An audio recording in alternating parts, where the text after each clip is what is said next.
आज पुन्हा एकदा कोर्टाने आपली नाराजी व्यक्त केलेली आहे। ज्या पद्धतीने आज त्यांनी सांगितलं की तुषार मेहता साहेबांनी सांगितलं की मला स्वतः त्यांच्याबरोबर बसावं लागेल आणि हे सगळं टाइम टेबल ठरवावं लागेल। या बाबतीमध्ये कोर्टाने अतिशय स्पष्ट भाषेत नाराजी व्यक्त केली की त्यांनी पूर्ण टाइम शेड्यूल जे मागच्या वेळेला दिलं होतं ते कोर्टाने सांगितलं की ते एक्झिक्यूट होत नाही असं स्पष्टपणे दिसतंय आणि वारंवार याच्यामध्ये बघण्यासारखं काहीच नाही आहे। ही केस फार काय मोठी ट्रायलवरती चालण्यासारखी नाही आहे। याच्या बाबतीमध्ये जी 2 कलमं आहेत याच्यावरतीच फक्त निर्णय घ्यायचा आहे आणि ह्या घेण्यासाठी जास्त वेळ लागायची काही गरज नाही। आम्ही ह्याच्या बाबतीतला निर्णय दिलेला आहे तरी देखील अजूनही कुठल्याही प्रकारचं कामकाज पूर्ण होत नाही आहे आणि ही थातूरमातूर कारणं आपण देताय ती आम्हाला नको आहेत। आपण आम्हाला स्पेसिफिक सांगा की कुठल्या दिवशी हे प्रकरण संपणार आहे। तुषार मेहता साहेबांनी दोन्ही प्रकरणांची गल्लत करण्याचा प्रयत्न केला, राष्ट्रवादी शिवसेना एकत्र करण्याचा प्रयत्न केला आणि काही प्रकरणं आत्ता दाखल झालेली आहेत, त्यामुळे आम्हाला अजून ठरवायचं आहे। या बाबतीत कोर्टाने अतिशय स्पष्टपणे सांगितलं आहे की आम्ही तुम्हाला ही शेवटची संधी देतोय। या शेवटच्या संधीमध्ये तुम्ही 30 तारखेला जर तुमचा टाइम फ्रेम आम्हाला योग्य वाटला नाही, किती दिवसात तुम्ही संपवताय, तर नाईलाजास्तव आम्हाला निर्णय घ्यावा लागेल असं आज कोर्टाने स्पष्टपणे सांगितलेलं आहे। मला असं वाटतं की ही शेवटची संधी त्यांना मिळालेली आहे। या संधीमध्ये त्यांना नक्कीच कोर्टाला जे अपेक्षित आहे ते टाइम टेबल त्यांना द्यावं लागेल। न दिल्यास कोर्ट आपला निर्णय घेईल असे स्पष्ट संकेत आज कोर्टाने दिलेले आहेत। मागच्या वेळी ज्या तिखट शब्दामध्ये कोर्टाने सांगितलेलं होतं त्याच्यानंतर सुद्धा विधानसभा अध्यक्ष सध्याच्याच वेळापत्रकावरती ठाम होते, तीच त्यांची रणनीती दिसते। याचा अर्थ असा होतो की ते सुप्रीम कोर्टाला मानत नाहीत। विधानसभा अध्यक्ष ज्या पद्धतीने बाहेर वक्तव्य करतायत, ही वक्तव्य एकंदर पाहता असं दिसतंय की सुप्रीम कोर्टाचे आदेश त्यांना लागू नाहीत अशा भ्रमात ते आहेत। त्यांना हा सल्ला कोणी दिलाय आम्हाला माहीत नाही, पण आम्हाला जो कायदा कळतोय विधानसभा अध्यक्ष आता ट्रायब्युनलच्या भूमिकेत आहेत, ते विधानसभा अध्यक्ष नाही आहेत आणि ट्रायब्युनल हे सुप्रीम कोर्टाच्या अखत्यारीत येतं। त्यामुळे सुप्रीम कोर्टाचे सगळे निर्णय त्यांना मान्य करावेच लागतील, त्या बाबतीत कुठलंही दुमत नाही। परंतु हा जोपर्यंत सुप्रीम कोर्टाचा दंडुका डोक्यात बसत नाही कदाचित तोपर्यंत त्यांना हे कळणार नाही। ताई, आज पुन्हा एकदा दुसऱ्या गटाकडनं असं म्हटलं गेलंय की आमची सुनावणी झालीच नाहीये आणि आम्हाला कुठले निर्देश देण्यात आले, दोन्ही एक क्लब नाही असं त्यांचं म्हणणं आहे। आता गेल्या वेळेस देखील त्यांचं म्हणणं होतं की सुनावणी असं त्यांचं म्हणणं काय आहे ह्याच्यात महत्त्वाचं नाहीये, कोर्टाचं काय म्हणणं आहे त्याच्यात महत्त्व आहे। त्याच्यामुळे कोर्ट काय म्हणतंय मला वाटतं त्याला सगळ्यात जास्त महत्त्व आहे। पण 30 ऑक्टोबरला वेळापत्रक असं त्यांचं म्हणणं आहे। दोन्ही क्लब केलेले त्याचे कागद तुम्हीही मागच्या सुनावणीत पाहिलेले आहेत, त्याच्यामुळे जी गोष्ट वास्तवतेतच नाही आहे त्याची चर्चा कशाला करायची। 30 ऑक्टोबरला वेळापत्रक राष्ट्रवादीच्या प्रकरणात पण द्यावं लागेल। आता बघूया, मला वाटतं दोन्ही जर क्लब केलं असेल तर अर्थातच दोन्ही द्यावेच लागतील ना। केलेला आहे आणि दोघांनाही टाइम टेबल द्यावं लागेल। कोर्ट ह्याच्यात कुठलीही दुसरी भूमिका घेणार नाही। कोर्टाने कुठे नोटीस बिदला असं काही सांगितलं नाही।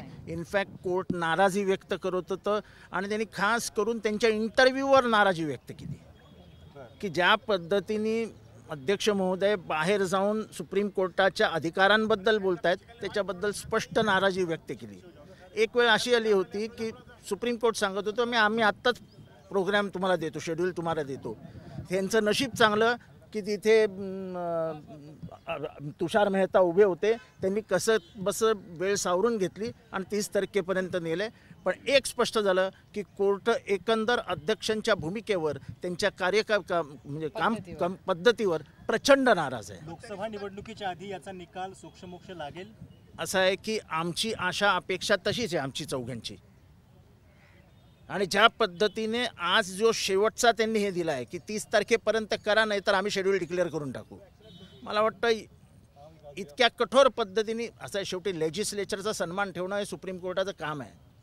पण शेवटी सुप्रीम कोर्टाचेही जर आदेश विधानसभेचे अध्यक्ष मानणार नसतील तर मग त्याच्यामध्ये सुप्रीम कोर्टाला लक्ष घालावंच लागेल। आणि आम्हाला आजच्या त्यांच्या एकंदर आविर्भावावरनं त्यांनी एक जे काय डिक्टेशन दिलं आहे त्याच्यावरनं ते 30 तारखेला निर्णय घेऊन शेड्यूल डिक्लेअर करून टाकतील. माध्यमांशी बोलताना विधानसभा अध्यक्ष वारंवार म्हणायचे justice hurried is justice buried. ते त्यांनी सगळं घेतलं रेकॉर्डवर.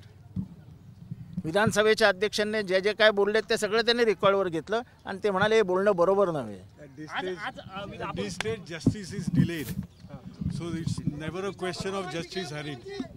तर आज सुप्रीम कोर्टानं ज्या पद्धतीनं त्यांना हे दिलं आहे, मला वाटतं त्याच्या पलीकडे वागणूक झालेली दिसते. आणि सुप्रीम कोर्टानं ही समरी एन्क्वायरी आहे, याच्यामध्ये जास्त तुम्हाला सगळ्या गोष्टी उकरून काढणं, एव्हिडन्स या गोष्टीचा फार उल्लेख केला जात होता समोरून. CPC एव्हिडन्सेस हे सगळे त्या ह्याच्यावर सुप्रीम कोर्टाने म्हटलं की ही समरी एक एन्क्वायरी आहे आणि याच्यासाठी लिमिटेड 10th शेड्यूलच्या 21A आणि 21B या संदर्भातच तुम्हाला बघायचं आहे. आणि ते करण्यासाठी एवढा मोठा वेळ, एवढा मोठा चार्ट आणि एवढं मोठा तुमचं टाईम टेबलची जरूर नाही आहे. त्यांनी आज जे साध्य करण्याचं होतं ते साध्य केलेलं दिसतंय. सॉलिसिटर जनरल हे आज अपियर झाले. दसऱ्याच्या सुट्टीमध्ये मला स्पीकरशी बोलायला लागेल. स्पीकरशी मी बोलून व्यवस्थितरित्या मी तुमच्यासमोर सगळं सादर करेन आणि तशा प्रकारचंच नाही म्हटलं तरी हे केलं आहे.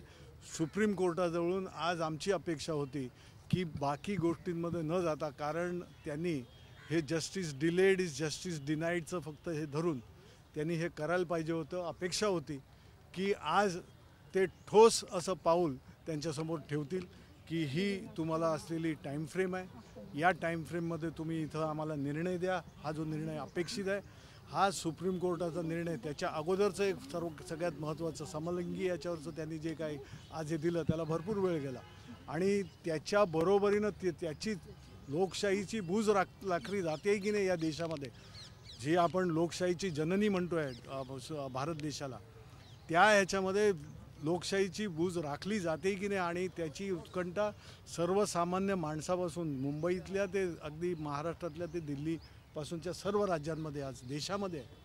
त्यामुळे सुप्रीम कोर्टाजवळून आज आम्हाला अपेक्षा होती, आमचा नाही म्हटलं तरी, की शेवटी मग आम्हाला जर इथंच जर ट्रायब्युनलच जर श्रेष्ठ ठरत असेल आणि सुप्रीम कोर्टाला जर अशा प्रकारच्या सुप्रीम कोर्टाबद्दल जर कुठे काही बोलबाली होत असेल, जे सुप्रीम कोर्टाचे सरन्यायाधीश उघडपणे कोर्टामध्ये बोलून दाखवतात की अशा प्रकारचा इंटरव्ह्यू, अशा प्रकारचं हे जर नसेल तर मग आम्ही जनतेसमोरच जाऊ.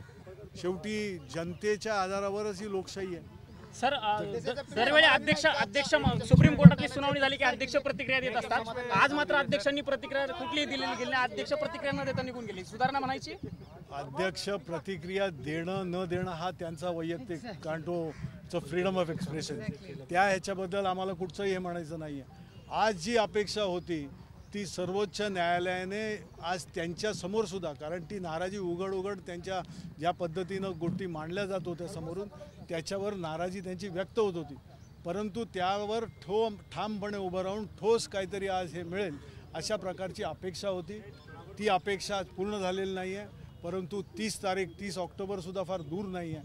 आम्ही सर्वोच्च न्यायालयाचा मान हा आमच्या मनामध्ये सदैव आहे, तिथे आम्हाला जरूर न्याय मिळेल. परंतु यापुढे जी वेळ काढूपणाचं जे एक त्यांना सवय लागलेली आहे, कारण जून 2022 ते आज ऑक्टोबरच्या मध्यावर आपण आहोत, आतापर्यंत न दिलेला निर्णय हा शेवटी आज जस्टिस डिलेड, आणि तो कोणाला, सर्वसामान्य माणूस याच्याकडे बघतोय ज्याला आज ह्या प्रकरणामध्ये न्याय पाहिजे आणि लोकशाहीची बूज राखण्याकरता त्यांनी पाऊल टाकली जातील आणि ठोस निर्णय घेऊन येणाऱ्या याच्यामध्ये त्यांना टाइम फ्रेम दिली जाईल ही अपेक्षा आमची आहे. काल मीरा बोरवणकरांचं एक पुस्तक आलं मॅडम कमिशनर नावाचं, त्यामध्ये त्यांनी थेट आरोप केलाय अजितदादांच्यावर. अजितदादा पालकमंत्री असताना आणि उपमुख्यमंत्री असताना एका भूखंड पोलीस दलाचा देण्यासंदर्भात राजकीय दबाव टाकला गेला. राजकीय दबाव टाकला गेला. एक मिनिट. एक तर मी अजून तरी पुस्तक वाचलेलं नाही. मी जरूर कुठल्या कॉन्टेक्स्टमध्ये आहे ते पुस्तक मी जरूर वाचीन आणि वाचल्यावर जरूर तुम्हाला मी नक्की माझं काय मत आहे हे स्पष्टपणे पारदर्शकपणे सांगेन. परंतु जे नेक्सस आहे बिल्डरचं पॉलिटिशियनचं आणि ते पण दादांचं नाव घेतलेलं आहे. काल तर त्यांनी म्हणलं की हो तेच पालकमंत्री आहेत. थेट आरोप केला जातोय ताई. मला असं वाटत नाही तो आरोप आहे. मला असं वाटतं एक फॅक्च्युअल सिच्युएशन त्यांनी मांडलेली आहे. त्याच्यात कदाचित मला असं वाटतं त्या गटाचे जे स्पोक्सपर्सन्स आहेत त्यांच्याकडून मांडण्यात चूक झाली असं मला तरी वाटतं.